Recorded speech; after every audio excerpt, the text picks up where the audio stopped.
long balls. Yeah. And playing as direct as you did in St. Louis. What did you think about the way your team handled that part of the game tonight? Finally, I'm happy. I'm the type of player that likes to have the ball. And, after St. Louis, it was really a good clack. But all week, we trained for it. We wanted the center backs to play simpler with the midfielders to play with the attackers, combine, and then there's going to be space created, and then finally it opened up and we scored 3 goals, so I'm happy. For whatever reason, you're playing more as a 6 or an 8 in this one rather than the attacking mid. Do you like that better? Does it fit your game a little bit more as far as just being able to see the field better? Yeah, maybe. Daniel is back too, and he's more of a 10. And, I can drop deep and then find these passes that I think we lacked against St. Louis. So I don't mind it, and, I love to score goals and to have assists too.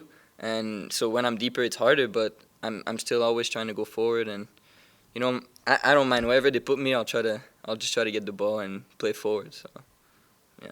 What was this team missing the first 2 games without Danny? I think we just needed to be more brave on the ball and maybe win more of a, just be, because I think we came back. I mean, I just transferred here, but they came back from being number 5 in the country, and we thought everything was going to come at us easy. And we got shook the first 2 games, and then we were like, it's not happening again, and we got to go back to the basics and just play the way we play, and then it finally worked. Yeah. Walk through your goal. How did that unfold? What did you see on that play? It was 1-1. We had the ball a lot, and then weirdly, just the ball just bounced off of me. I think it bounced off the referee or maybe a handball, and then I took a touch forward, and then I just saw a little gap, a space, and I was like, I got a good shot, I got to try it, and then I just curled it, and I saw the ball just go in, and I was like, yes. My family came here. My dad drove 20 hours to come here for the game. My mom and my stepdad are here too, so it just feels amazing to score for them. Yeah. That's incredible. You guys seem like there's a lot of energy left at the end of the match as well. I think you ran like 100 yards to go chase down your keeper in the last couple minutes. But it's not just you; it's the forwards as well. Yeah. Where is this energy coming from, and how do you hope it helps you guys win games as the season goes on? Like I said, I think it came from the 2 first game where we were so disappointed from the way we played, and we just had so many meetings and videos, and we were like, we got to work harder, and we just got to run, play with the ball, and that energy we just felt it today, and we hope it goes on for the rest of the season. You guys dominated, at least statistically, in the first half, and then LMU gets a goal in the last minute. Yeah. What were the conversations like in the locker room at halftime as you regrouped? Did you come back and try to get the equalizer and catch up? It was hard. It wasn't the same as St. Louis because we were actually playing, we were dominating them. So we just wanted to keep going and not lose our focus and not lose our head. So the coach, he wasn't mad at us. He just tell us to keep composure and just play the way we play, and it's gonna open up. And I just knew we were gonna win this game. I knew it. So we weren't stressed at all. Yeah. Thank you. Thank you so much, guys. Thank you. So it's 20 hours from Montreal to here. You dominate possession, you triple them up on shots, and you come away with a 3-1 win. What did you think overall of the way your team played tonight?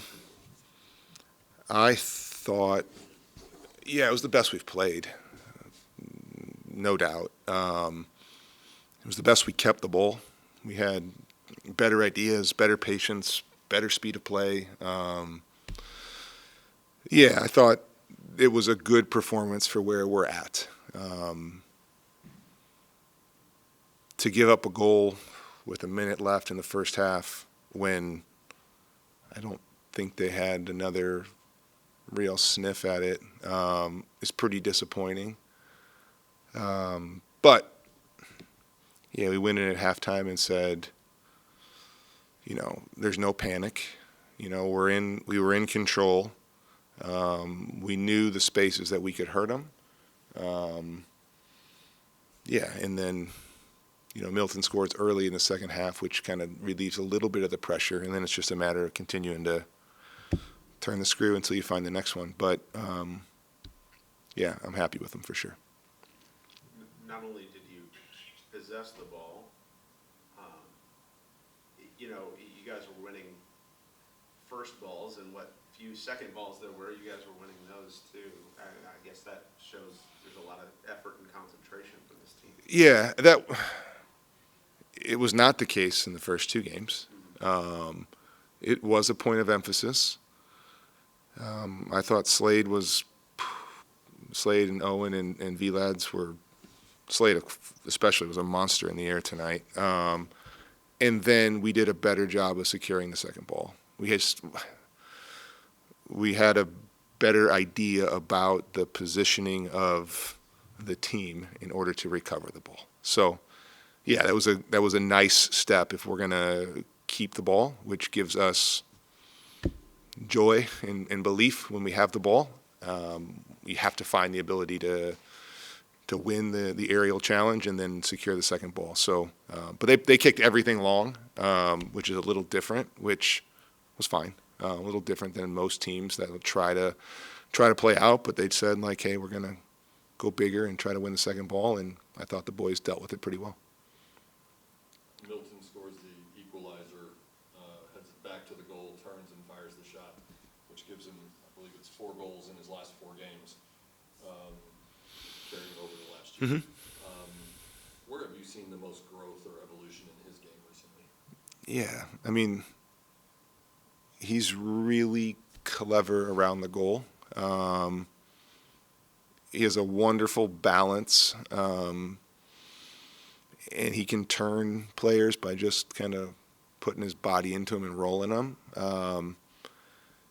Sometimes he doesn't look like he's going to run past you, but he's a better athlete than he initially appears. Maybe because he wears his shorts low or whatnot. But yeah, he's a handful. Look, he hasn't started, but he's been really effective. He's been really dangerous. He's done everything we've asked. His minutes have continued to grow.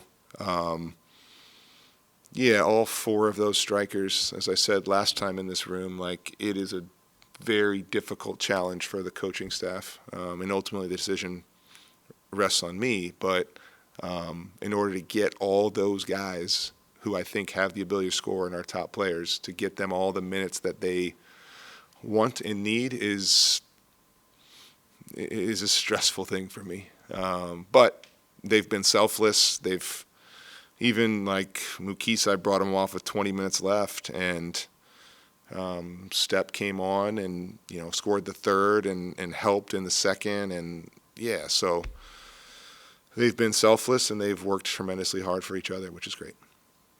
Looked like you guys were pretty pleased with what you saw from Matthias. Yeah. Tell us about his debut. Yeah, good question. Didn't play the first 2 games. Ryan didn't play tonight. Matthias played. I thought Matthias was very good. Little different than Enzo. Enzo's a supreme athlete and a really good defender and can kind of shut people down.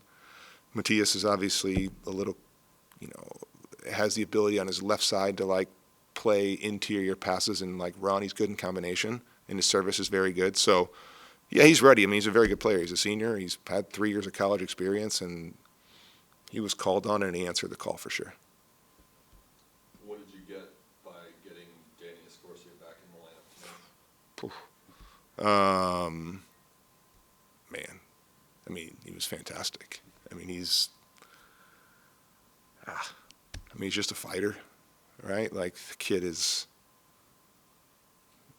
he's the heartbeat of what we did tonight. Just his presence and his effort and his relentless work rate. He's a joy to coach because he's just going to empty the tank every time, and he's You know, he's not the biggest guy, but he's fearless and he's good in combination, and he's a very important piece. And I'm not going to say that the results in the first two games have anything to do with Danny not playing, but he surely would have helped, you know. So, we're thrilled to have him back. Brunet gets the game winner. He talked about linking up with Danny in the midfield, but you had him sitting deeper as more of a holding midfielder tonight. What did you think of him in his role and his game-winning goal? Yeah, I mean, it was a wonderful goal. I mean, it's an excellent finish. Like, Charles can finish from outside the box with both feet. Charles is best, like, when he receives the ball a little bit lower and can, like, turn and run with it, because he can, like, kind of scoot by guys, and he's deceptively fast. And then he has the ability to play a final ball, too. We have asked him, I think Charles would tell you he's like an 8 or a 10. We've asked him to come lower and play more of a 6 role to help us progress the game. And I thought him and Landon were very good in there together. The way they defended us was, I thought it caused us a little bit of problem to break it down. They did a good job with the front three kind of screening, and the two midfielders caused us, they were in pockets we couldn't really find passes into Danny or the other striker off the front line. But I mean, Charles is, I think Charles has a really, really bright future. Steps third goal, he gets behind the defense.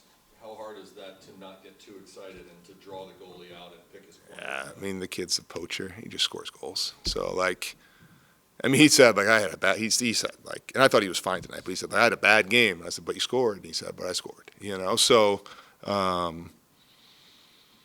you got one good chance, and if you're asking one guy on our team to be running in on the goalkeeper to have the composure and confidence to tuck it home, like, he's near the top of the list for sure. Thank you. Thanks, Coach. Appreciate it, guys. Congratulations.